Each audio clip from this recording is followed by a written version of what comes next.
Yeah, that's good. So, you gotta like, not help the underdog, but you gotta support other people who are who deserve the support. Yeah, exactly, right? Yeah. Because like if he grows, then I'm gonna slowly grow too, because we're working off each other. And the same thing with you. Like, I've been recommending like some people to come check out your podcast and a lot of different things around the city. So it's awesome.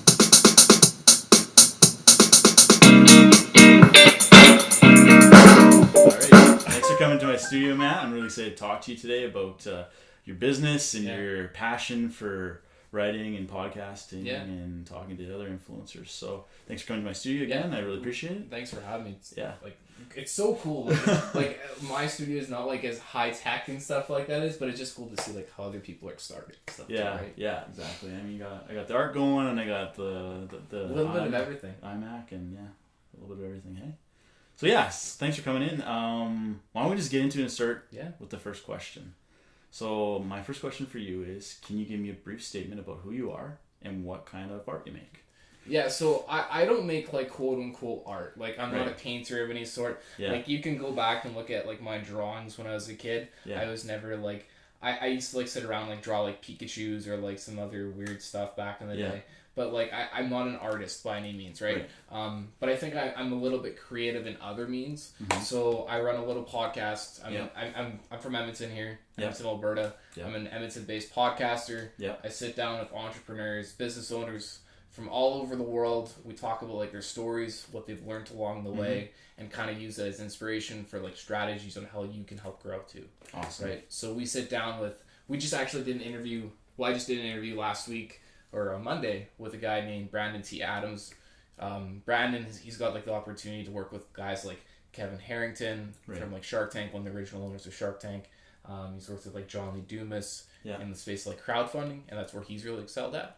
So what I do is we talk with small business owners, social media influencers, and anyone else that can help provide value to other people. Right. So you're primarily interested in working with business owner, operator type individuals, people who have actually gone out, scratched, the surface and made a name for themselves. Yeah, right. Because I think in the world of the internet nowadays, like you see like these 22, 23-year-old life coaches, and that's something that I've really like.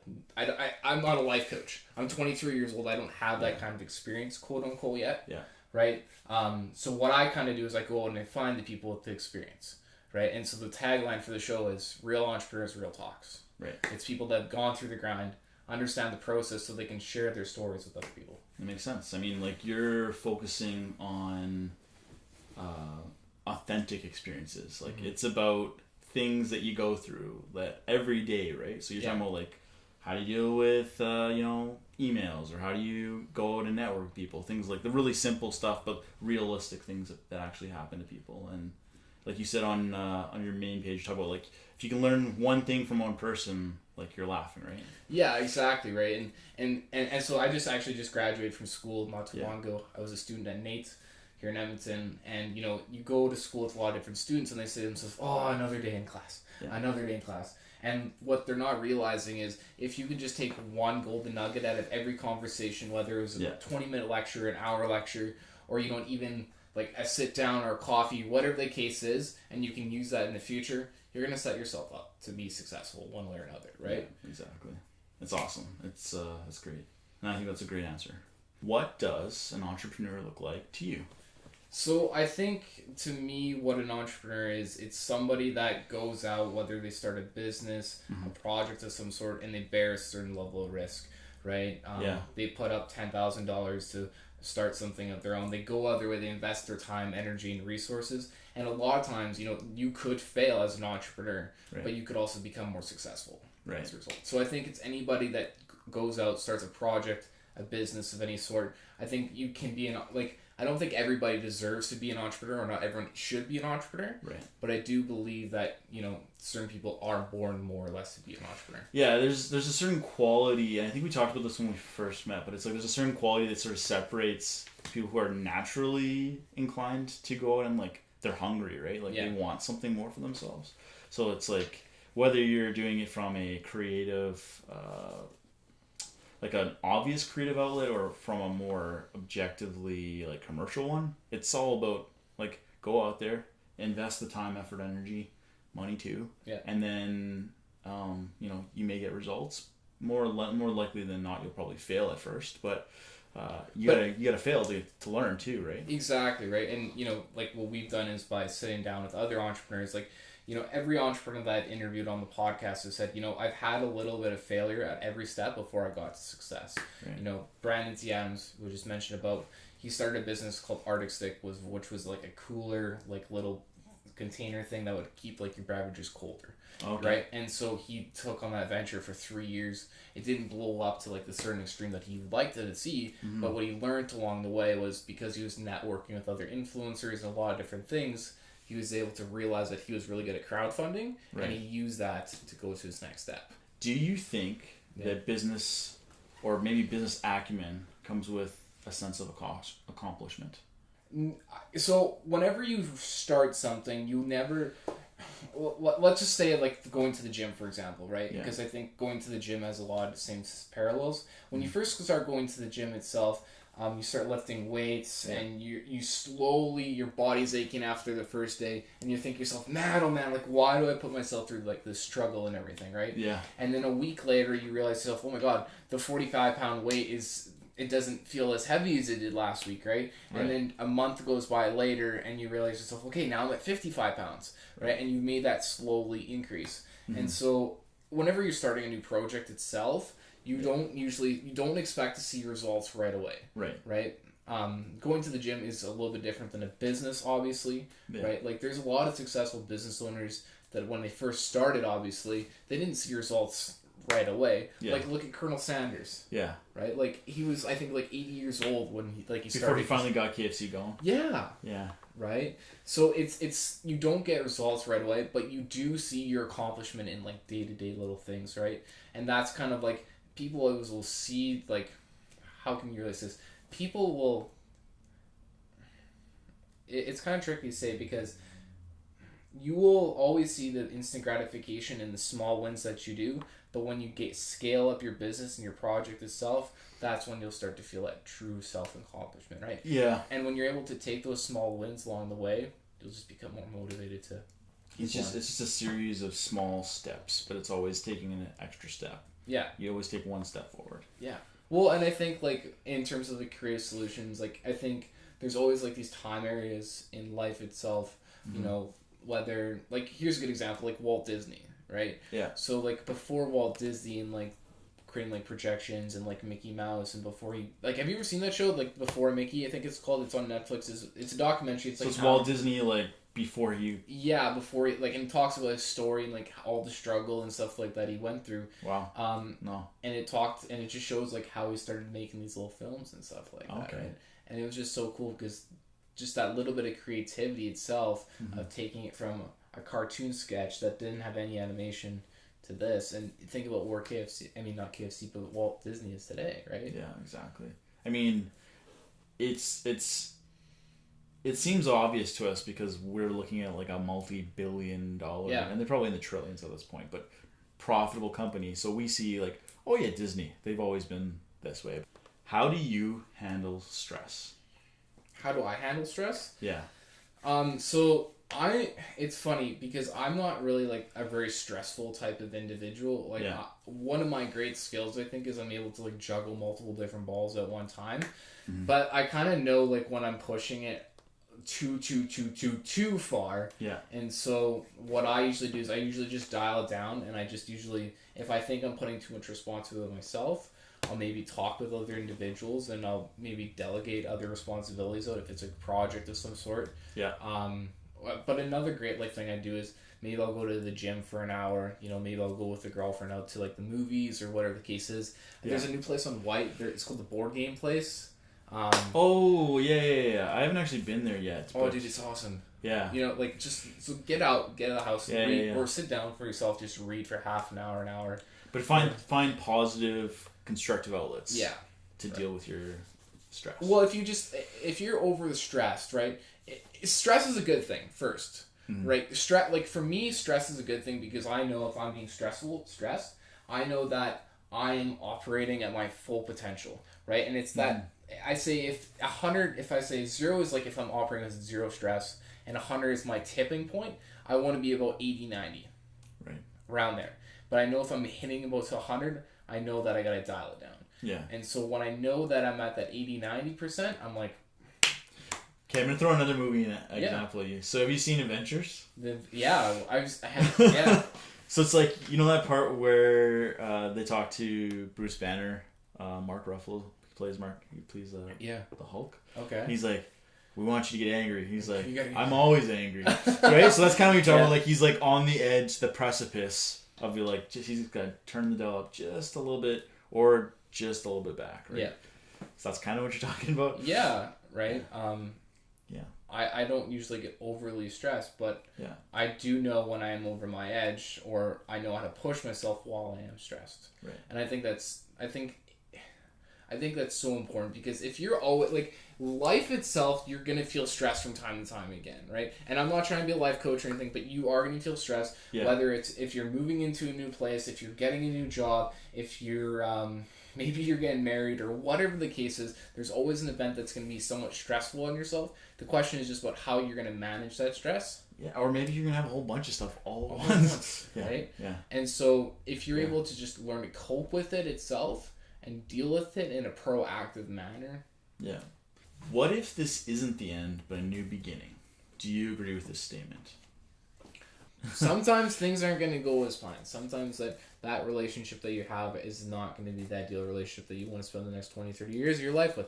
Yeah. Maybe you weren't taking care of your car overall, right? Maybe you weren't actually checking the oil or the tire pressure, or whatever the case may have been, right? Yeah. It just, those things they just happen. Mm-hmm. So you have to be a little bit forgiving of situations and realize that some things are in your control and some things aren't, right? Yeah, well, I mean, I think... So it depends on situation to situation, right? Yeah. For relationship-wise, I understand that relationships are two-way streets, right? So, I mean, I'm not a relationship expert. I'm not the type of person that should be giving dating advice by any means. But, no. But, I mean, relationships are a two-way street, right? Yeah. At the end of the day, you have to be committed just as much as your other partner is willing to be committed as well. Mm-hmm. And if that person breaks up with you because of your behavior, whatever the case may be, realize, well, is there something wrong? If there isn't, just incompatibility, right? Yeah, right? Yeah, we don't have to use like personal relationships. We can talk about business relationships too, right? Let's say you have a vendor and then all of a sudden they back out on you, like, I don't want to sell your t-shirts anymore, man. This is not for me. And you're like, well, you have to assess the situation and say, well, was it because, it was something you did, or was it because they were going in another direction? There's a lot of different things that happen, right? Figure out why. Figure out why other people... Was it the price that was too high? Was it the business relationship itself? Was it you? Yeah. Was it that maybe that they want to sell t-shirts that support social enterprises, or whatever the case may be, right? Like, understand why it is, and say to yourself, is there something that I can still deliver in value to this person? Yeah, exactly. I mean, I'll use the example. I'll use a music example. So I don't know if you listen to like hip hop or rock or whatever, but like a little bit. I just listened to 2 albums in the past month. The new Royal Blood album and the new Vince Staples. So Royal Blood, rock and roll. Vince Staples is sort of trap, hip hop kind of stuff. Both albums went in completely different directions from their previous efforts. Like, I think for Royal Blood, that was their sophomore album, and for Vince Staples, it was his 3rd album. Okay. But it's like, people get so attached to an idea of who you are or how things should be, and then you go in a different direction, or something causes that artist to go in a direction, and then they're like, screw this guy, I don't want to listen to his music anymore. His stuff is terrible, and they can't look at it objectively. They can't see, wait a second, this is just the situation, and that person needed to grow, or that, something they wanted to try, or maybe they were being held back before, and they weren't allowed to make the music they wanted to make. Mm-hmm. So, like, you mean like kind of like what Justin Bieber went through in some cases, you might say, right? Sure, yeah, you can use Justin Bieber too. Yeah, that's a good example. I mean, his music, I personally think, is better now than what it used to be. Yeah. But he couldn't do that if he didn't try or grow or break off from his label. I don't know what he did, but something changed for him, right? Yeah, and like I don't follow pop culture by any means, but I think like he went in a down spurt for a long period of time in his career, right? Right. Or even like think of like Miley Cyrus, you know, Yeah. back in 2008, Hannah Montana and stuff like that was the hottest thing, and then next minute later you see her, she's riding around on a wrecking ball, right? So she reinvented her career itself in the process. Right. How does failure affect you personally? How does failure affect me personally? Yeah. I try really hard not to take it personally. I really try not to take it personally. And so I think so first, I'm 23 years old, so I haven't had a lot of failures in my life, right? I just graduated from school. I've worked at many different jobs and learned lots of different things along the way. I haven't had a lot of failures, but what I tried to do is I don't let things I don't bog myself down by it. I understand, like, at the end of the day, it's the process, right? And I think that's kind of just the luxury that I get to have, right? Because I've sat down with all these successful people, and you understand that failure is part of anything that you do, right? Yeah, so, and you get to see how even the people who are, like you said, like that millionaire, like you get to see those people and realize that they've gone through the exact same experiences that you've gone through in terms of having failures versus having success, right? We all do it. We all have failures, we all have successes, but it's part of life. Yeah, and the question just all is yeah. So what? Now what? You failed, but what are you going to take from the failure and learn from it? And how are you going to use that failure to put that light underneath your ass and make sure you become successful next time, right?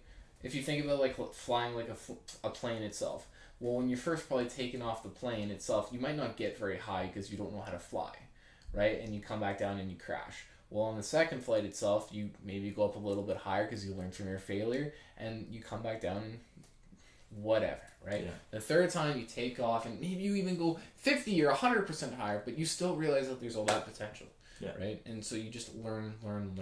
And so you don't take it personally. You just realize it's part of the process. Yeah. And I think the big takeaway, though, is like, as much as it's hard to like feel that in the moment, to be like, oh man, I'm such a loser, or I'm such a failure, or you feel so helpless, like, it's just in the moment. Yeah, dude. It's just for that short period of time. It'll go away. Well, okay, so I don't even have that thought recognition in my mind thinking I'm a failure or whatever it is. Yeah. Because there's this idea out there called the self-concept, and the idea of self-concept is how you see yourself. Mm-hmm. And so I never think to myself like in a negative manner like that way. I'm a failure. I'm worthless. I'm X, Y, Z. I don't ever think of myself like that. I always just realize it's part of the process. Maybe that this just didn't work out and it was just timing that it was part of. Maybe I could have done things a little bit differently, but I still learned something. If you had to give something up in life, what would it be, and what would you replace it with? I could always get a worse car. I mean, it wouldn't be... I guess I could get like a 90s instead of like a early 2000s. I don't know, dude. I live pretty lean right now itself. You know what I mean? I have an apartment here in the city. Yeah. You know, my car it's a 2004, so it's 13 years old. It's got over 200,000 kilometers on it. I don't eat like a king or anything like that in any regards. I don't have like a lavish lifestyle by any means. I'm not going on private jets or boats or anything like that. Drinking champagne. Yeah, no, I don't have anything like that. I would probably downgrade to. Yeah, it's a tricky question, right? Because we all, I think we all have things that are precious to us. Yeah. But the question is, like, if I were to say to you, okay, Matthew, pick 3 things that are important to you, and then you're like, okay, well then that means you get rid of this, you get rid of that, you get rid of that, right? Like you could probably figure that out pretty fast. Like 3 things that are important to me? Yeah, like the things that you must absolutely have in your life. Oh, I'd say freedom. Yeah. The availability to do the things that you want to do. I would say like relationships are really important to me. Yeah. You know, surrounding yourself with great people that you like to be around and people that push you forward and support you along the way. I think that's always really important. What else? Another thing. I think the freedom, the people, and I think the self-worth and like the accomplishment itself, the seeing your results itself, right? I think those are things that are really important to me. Yeah. Seeing what your mark is on the world. Where can you expect to see yourself in the next few years? Where can I expect to see myself in the next few years? I think, so this is kind of like the big thing I'm kind of going through right now, right? So it's great that I'm doing the podcast and I'm connecting with influencers and learning from their stories and it's helping inspire other people like yourself and everyone else that listens to it on the podcast. And thank you to everyone. And thanks again, Tim, for having me here. But I think... Yeah. What I'm kind of doing right now in my life is I'm kind of figure out what's going to be my career for the next 15, 20 years or whatever the case may be. If it's working in a startup or, what's going to be that path. If it's going to be in the internet technology space, right. If it's going to be in the restaurants, hotel services. I'm kind of going through that right now. But I think, so I'll kind of put the timeline a little bit farther out if that's okay. So I think... So I think... I truly believe that, like, I'm good at, like, I have critical thinking skills that allow me to see problems and, like, help provide solutions to them. And so I think for myself in, like, 20 years that my dream is to be kind of working with small business owners, right? Helping, investing into their businesses and helping turn inefficiencies around and helping them grow that business to the potential that they see. Yeah, so you want to... provide a roadmap for people effectively, right? Like you're giving them the space to do the thing that they maybe don't know what to do. Like you're giving them the steps and you're giving them the encouragement and you're giving them the, high fives when they do it. Yeah, right. And so the way Be Influence kind of helps me for 20 years down the line is because I get this, we get you, and the way it helps you as well is that you get to hear all these different stories from people in the restaurant industry, people that own landscaping businesses that do 6 figures every single month. You learn from all these different people, and it helps provide a roadmap of all the different opportunities, what you're going to go through at the end of the day, and realize the process of what it's going to take to become successful. And so that helps me in 20 years when I'm investing into a small business owner. I can say, hey, look, here's 20 case studies of people that I've talked to, right? Yeah, people that went through similar experiences that you have. This is what I've done along the way, right? This is the businesses that I've built, right? I think that I could help provide some sort of value and guidance to you. Yeah, so in a way, you're learning the business along the way too, right? Yeah. Like you're actually becoming not necessarily an expert, but you're empathizing with their experiences and being able to articulate a position on, right? Yeah. It gives you the space to do that. Yeah. So that's kind of what I'd like to do. That's where I'd like to be in 20 years. In 5 years for Be Influence itself, I'd like it to be, a top 10 business marketing management podcast on iTunes. I want it to be one of the top in the world. Right? I want to have people like... One of my dream interviews itself is to be sit down with Bill Gates.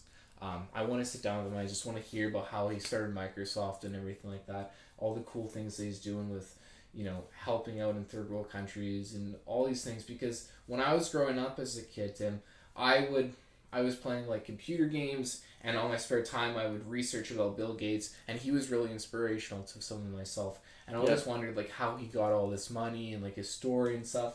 And so it's kind of like I've learned... that's kind of like the type of profiles that I would like to be interviewing. Right? Yeah. Whether it's Bill Gates, Gary Vaynerchuk, Eric Thomas, Grant Cardone, like all these big guys. These are all great examples, I think. Yeah. Yeah. Why do we have adversity? So adversity to me it's a means to help us grow to who we can really become. So becoming our best self, right? So adversity is a means to becoming our best self by getting over these barriers over and over and over again, and eventually becoming our best self. So like on a track and field itself, the hurdles are the roadblocks, and you got to get over them, and you will win the race. Right. So it's not always about this is a terrible thing that I'm going through. This is... why did this happen to me? I didn't learn the lesson the last time. It's like, it's a step in the process. I was saying to my friend today, he's going on dates. Okay. Hasn't been single for like 6 years. And he's going on Tinder dates, and he's like, I said to him, So it's like a road pit or a road stop or whatever. He's like, well, it could be a bump. And I said, but that's perspective, right? Like, you have to think about it more of this is a thing that happened that leads you to the next thing. Yeah. So. Yeah, and so it's important because you become a better self of it. When you face adversity and you're pushed and you don't feel like you can breathe, or like, not literally, but like when you feel like that you're drowning and you can't get over it, that's where you really see who you truly are. That really defines your character in itself. Right.